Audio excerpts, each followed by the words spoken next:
the Knicks in general. We saw them get to the playoffs for the first time and since 2013. They're picking up kind of where they left off, and you know more than anyone how a successful Knicks team can change the city.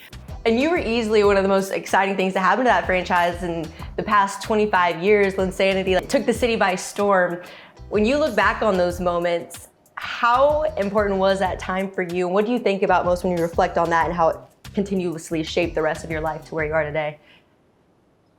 I mean, the crazy thing about it is that I didn't even know what kind of impact it had. That's the sad part, and I didn't really realize it until I was able to kind of disassociate myself from it years later.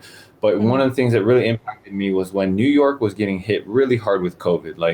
It was getting hit really hard, and the city was in a really down place.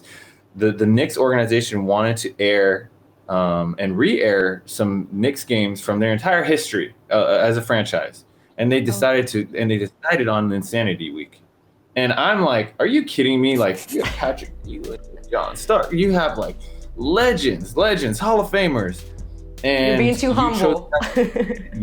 And I'm just like, I mean, I'm still learning the impact that it had on people. Genuinely, I'm still learning to this day the impact that it had. And it's like a dream. When I think and look back on it, it's like a dream. It was that crazy. You yourself made your mark on the court playing in the NBA. Even off the court, you were equally important. Specifically, you became a representative of the Asian community, and we saw Yao Ming's impact, but you yourself stand right there next to him. Did you ever think that that'd be the case for you? No. And I still remember when, I begged my parents. We never could really afford tickets to Warriors games growing up. But when the Rockets and Yao came to town, I was like, Mom, I still remember to this day, $11. I was like, Mom, I need $11 and my big brother needs $11. And we're going to go get the nosebleeds, like, in the highest section available that is the cheapest price. And we're going to go get those tickets and watch Yao Ming play. And we did. And that was like something that we, remember forever. Yeah. I feel like for me, and you can obviously speak to this, but for me, I feel like the next part of the conversation is a continued growth. Millions of fans in China and in other Asian countries, but the argument could be made that we do need to have more representation in the NBA. What is the path to accomplishing that?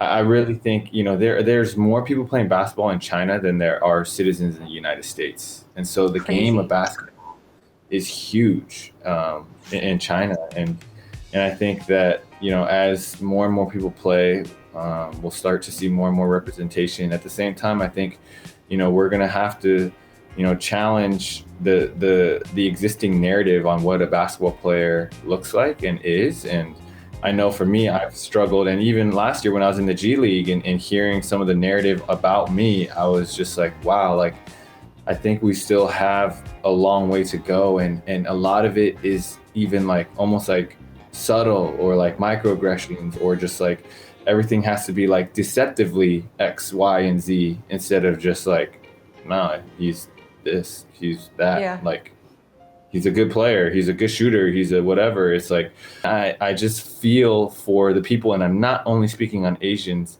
or Asian Americans or Asian athletes. I'm speaking on behalf of people who work really hard, are good at what they do, and they cannot seem to get the respect or the breakthrough or the opportunity or the credit that they deserve because of a pre-existing misconception or a pre-existing narrative about who they're supposed to be or about who they're not. I want to talk about your new partnership with UNICEF and your role as an ambassador to try and bring awareness to mental health, specifically when it comes to children. So talk about this project and why it means so much to you and why you decided to do it.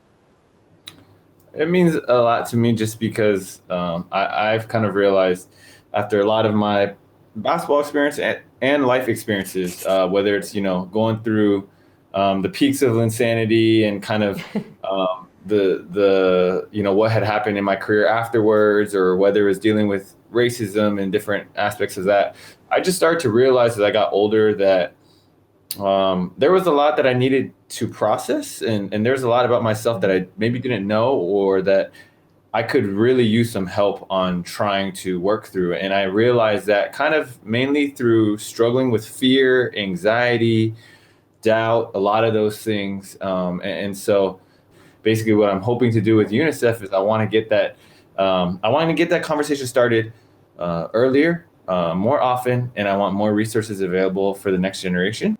It's okay to be wrestling with whatever thoughts that you're wrestling with, and you're not the only one, and you're not alone.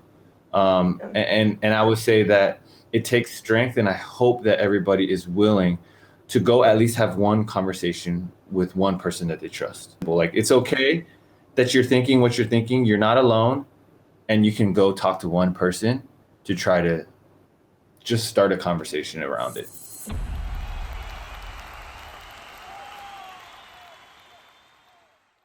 Hey sports fans, if you want to watch more sports seriously, be sure to check out these clips right here. And make sure you're subscribed to the channel to see all the great content from us here at USA Today Sports.